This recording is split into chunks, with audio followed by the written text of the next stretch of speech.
carta à igreja em Pérgamo. Ao anjo da igreja em Pérgamo escreve: isto diz aquele que tem a espada aguda de 2 gumes. Sei onde habitas, que é onde está o trono de Satanás, mas retens o meu nome e não negaste a minha fé, mesmo nos dias de Antipas, minha fiel testemunha, o qual foi morto entre vós, onde Satanás habita. Entretanto, algumas coisas tenho contra ti, porque tem aí os que seguem a doutrina de Balaão, o qual ensinava Balaque a lançar tropeços diante dos filhos de Israel, introduzindo-os a comerem das coisas sacrificadas a ídolos e a se prostituírem. Assim tem também alguns que, de igual modo, seguem a doutrina dos nicolaítas. Arrepende-te, pois, ou, se não, virei a ti em breve, e contra eles batalharei com a espada da minha boca. Quem tem ouvidos, ouça o que o Espírito diz às igrejas. Ao que vencer, darei do maná escondido, e lhe darei uma pedra branca, e na pedra um novo nome escrito, o qual ninguém conhece, senão aquele que o recebe. Amém. Aqui está, meus amados irmãos, a carta do Senhor à igreja em Pérgamo. Nesse momento, nós nos colocamos aqui diante desse microfone para falar um pouquinho sobre a carta à igreja em Pérgamo. Porque a igreja em Pérgamo, que ela se encontrou numa situação difícil, pois todos os líderes, todos os lados, praticavam idolatria e deram honra aos governantes romanos. Os cristãos não abandonaram a verdade do Senhor, o único verdadeiro soberano, mas tanta influência de falsas doutrinas teve um impacto negativo na igreja, poluindo a congregação com doutrinas falsas que incentivavam os irmãos a praticarem idolatria e imoralidade. Jesus chama a igreja ao arrependimento para evitar o castigo divino. Aí vem e diz: ao anjo da igreja em Pérgamo escreve. Apocalipse 2, versículo 12 ao versículo 17. A igreja em Pérgamo, versículo 12. O único livro do Novo Testamento que cita a cidade ou igreja em Pérgamo é o Apocalipse.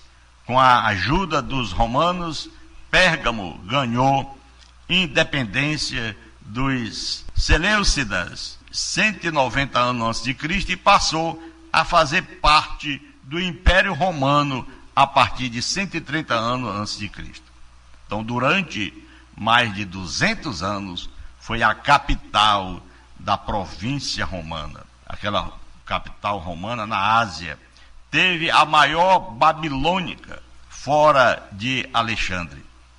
Essa história séria. Teve a maior biblioteca fora de Alexandria.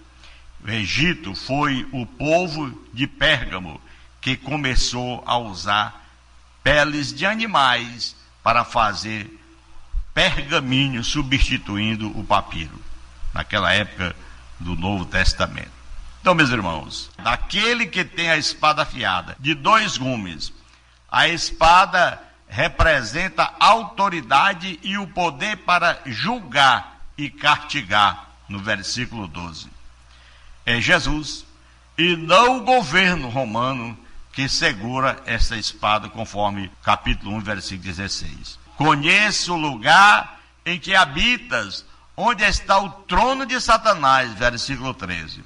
Os cristãos em Pérgamo eram vizinhos do diabo. Jesus Cristo, sempre vigiando para ajudar o seu povo, ele sabia muito bem da circunstância difícil naquela cidade. Então, desde aproximadamente 29 anos antes de Cristo, foi o local de um templo que se dedicava a Roma, a idolatria oficial dos romanos na época. Mais tarde foram erigidos outros templos para a honra dos imperadores, tiranos e severos. Além desses templos, para o culto imperial, o povo de Pérgamo adorava outros deuses, tais como Zeus, Atena, Dionísio e Asclépio. Nós encontramos em Pérgamo uma mistura dos poderes do mal, religiões falsas e o poder oficial do governo romano. Enquanto seus vizinhos sacrificavam aos demônios, veja em 1 Coríntios 10, versículo 19 ao versículo 20, que lá está a situação, os discípulos de Cristo reconheciam o único Deus como Senhor, o Senhor e Salvador Jesus Cristo. Conservavam o seu nome e não negava a sua fé, pois diz, e que conservas o meu nome e não negaste a minha fé, ainda nos dias de Antipas. Versículo 13. Jesus elogia a perseverança dos cristãos de Pérgamo, diz que foram fiéis à fé de Jesus, mesmo sob perseguição intensa. A minha fé, a fé de Jesus, no caso, é a palavra de Cristo revelada aos homens, é o que nos diz em Judas 3. Antipas, meus irmãos, é anunciado somente aqui. Evidentemente foi um mártir, provavelmente da própria congregação de Pérgamo. Foi morto entre eles na cidade onde Satanás habitava. Através da perseverança dos cristãos em Pérgamo, havia problemas graves ameaçando o bem-estar da congregação. Eles se mostraram tolerantes em relação a falsas doutrinas, e especificamente 2 erros citados nesta carta. A doutrina de Balaão. É por isso que às vezes as pessoas não me compreendem quando eu prego a palavra. Não estamos aqui para brincar, para falar de nós. Nós estamos aqui para falar daquele que é soberano, o Senhor da glória. A doutrina de Balaão, no versículo 14, a descrição da doutrina dele, de Balaão, refere-se à história do Velho Testamento, números 22, 25 e outros, 31 e 16. No final dos 40 anos de peregrinação, os israelitas chegaram perto da terra, acamparam-se nas campinas de Moabe, e os moabitas e midianitas ficaram amedrontados. Balaque chamou Balaão para amaldiçoar o povo de Deus, frustrou todas as suas tentativas de falar contra os israelitas. Ele abria a boca, era diferente. Balaão desistiu de sua maldição, mas procurou outras maneiras de vencer o povo de Deus, o povo de Israel. Deus é uma coisa séria, ninguém brinca. Então deu o conselho de convidá-los participarem de uma festa idólatra. Nesta festa, muitos israelitas se envolveram na idolatria, na imoralidade, e Deus mandou uma praga que matou 2.400 israelitas. Naquele tempo era assim. Até a pessoa sair da congregação para ir para outro lugar, onde não condiz com a palavra de Deus, ele morria. Hoje não, estamos na graça. Pessoa que xinga pastor, diz o que quer, fala como quer, repreende, qualquer coisinha, está abarrado, qualquer coisinha, não é desse jeito. É uma coisa triste. Você já imaginou um pastor falar com você? Quantos pastores têm falado com você? Alguma coisa, você diz, está amarrado. Isso é proposta de um homem de Deus, de uma mulher de Deus, usar diante de Deus apenas ele falando a palavra de Deus, só se ele tiver realmente endemoniado, que eu acho difícil, mas tem muitos que estão assim, é uma coisa séria. Então, na igreja em Pérgamo, algumas pessoas agiam como Balaão, incentivavam o povo a tolerar outras religiões, até participando da idolatria e da prostituição. A sua doutrina foi basicamente igual às ideias atuais de populações que estão à aceitação desse tipo de coisa. Meus irmãos e amigos, de diversas religiões, como igualmente boas, às vezes a gente vê o sincretismo juntando duas ou mais religiões.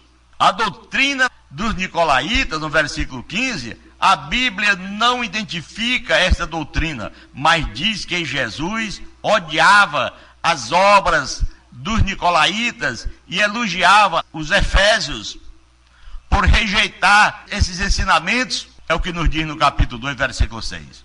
Infelizmente, a igreja em Pérgamo tolerava essas mentiras, que é o que a gente não tem que tolerar. Nós temos que estar sempre atentos à palavra de Deus e não aceitar idolatria, feitiçaria, bruxaria, esse tipo de coisa. Irmãos, amigos, portanto diz, arrepende-te, senão contra eles pelejarei. No versículo 16, o arrependimento exigido é da igreja, pois ela tolerava esses falsos mestres, os professores da doutrina de Balaão, nicolaítas. Eles precisariam se arrepender também, ou seriam rejeitados. É o que nos diz Romanos 16, 17 em diante, até o versículo 18, e outros trechos da palavra do Senhor. Uma igreja que tolerava falsos professores se tornava cúmplice do pecado se não se arrependesse. Jesus usaria a espada. Ele diz, usará a espada de dois gumes, que é a palavra, capítulo 2, versículo 12, para trazer seu castigo sobre essa pessoa, ou essa doutrina. Deus condena a tolerância de falsas doutrinas. Às vezes os homens valorizam tanto a unidade entre pessoas dentro de uma congregação, ou até entre congregações diferentes, que desenvolveram a idolatria. A doutrina pura de Cristo é esquecida. Toleram falsos ensinamentos e até práticas proibidas, como a imoralidade e a idolatria, mas insistem na importância de manter uma congregação, uma igreja unida. Se persistir nesse erro, o próprio Jesus trará o castigo. A unidade entre discípulos é importante, mas a pureza da palavra é mais importante do que a paz entre homens, diz Tiago, capítulo 3, versículo 17. Uma igreja que serve a Jesus necessariamente rejeitará falsas mentiras e suas doutrinas erradas. Irmãos, amigos, quem tem ouvidos, ouça. Versículo 17. Está escrito na carta de Pérgamo. Como em todas as 7 cartas, Jesus chama os ouvintes a darem a atenção devida à sua palavra. Os vencedores, aquele que é vencedor, versículo 17. Todas as cartas também incluem a promessa sobre a vitória. A quem? Aqueles que persistem até o final receberão a recompensa. Nessa carta, a bênção para o vencedor, glória a Deus, é descrita em 2 partes. O maná é escondido. Aqueles que recusarem qualquer participação na mesa do demônio seriam sustentados pelo maná de Deus. Jesus é o maná dado pelo Pai Celestial, em João 6, 31 a 65. Jesus é o pão que desceu do céu. Ele, nosso Senhor, sustenta os fiéis e lhes dá a vida. A mensagem de Jesus continua oculta para os sábios deste mundo. É o que nos diz em 1 Coríntios, capítulo 2, versículo 6 ao versículo 10. Mas revelada àqueles que são pequeninos. Uma pedrinha branca com um novo nome escrito. Um novo nome sugeria uma nova direção na vida, especialmente de uma pessoa abençoada por Deus. Exemplos: Abraão foi chamado Abrão de Abraão, Sarai foi chamada de Sara, glória a Deus, assim tem os seus novos nomes, no caso de Jacó, que foi chamado de Israel. E em Isaías 62, versículo 2 ao versículo 4, a desolada recebem nomes novos, minha delícia, e desposada, mostrando a bênção de estar com Deus, aleluia. Também capítulo 3, versículo 12, a pedrinha branca pode incluir vários significados conforme os costumes da época. Pedra branca foram usadas para indicar a inocência de pessoas acusadas de crimes. Jesus inocenta os seus seguidores fiéis. Pedras brancas foram dadas a escravos libertados para mostrar sua cidadania.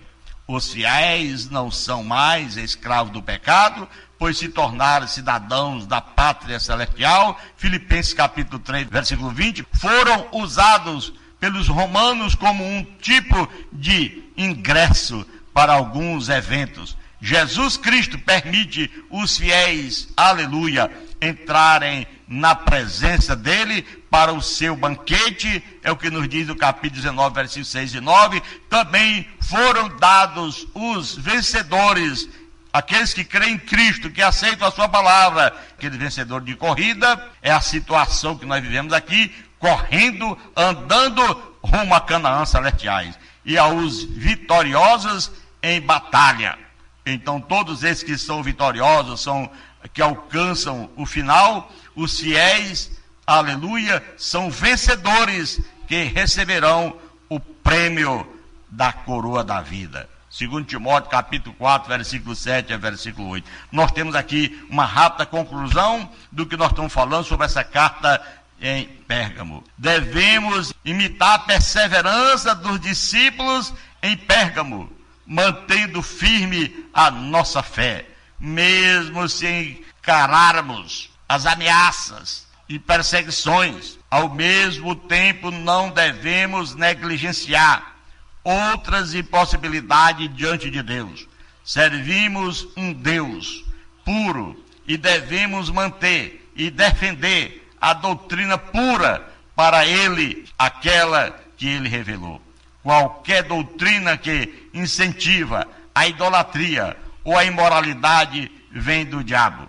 Procuremos, meus amados irmãos, o maná que vem de Deus para nos sustentar para sempre. Glorificado seja o santo nome do Senhor. Querido Deus e Pai que está no céu, em o nome de Jesus Cristo, estamos pedindo, Pai, pelo teu olhar de compaixão, pelo teu olhar de misericórdia, como diz a tua palavra, que nós temos que estar sempre firme no Senhor. E como pessoas firmes no Senhor, estamos pedindo que o Senhor nos mantenha nesse caminho até o final de nossa vida. Em o nome de Jesus, te peço por mim, por todos que estão orando conosco, desde agora e para sempre. Você que ora, diga amém. Em o nome de Jesus. Louvado seja o santo nome de nosso Pai celestial. Aleluia.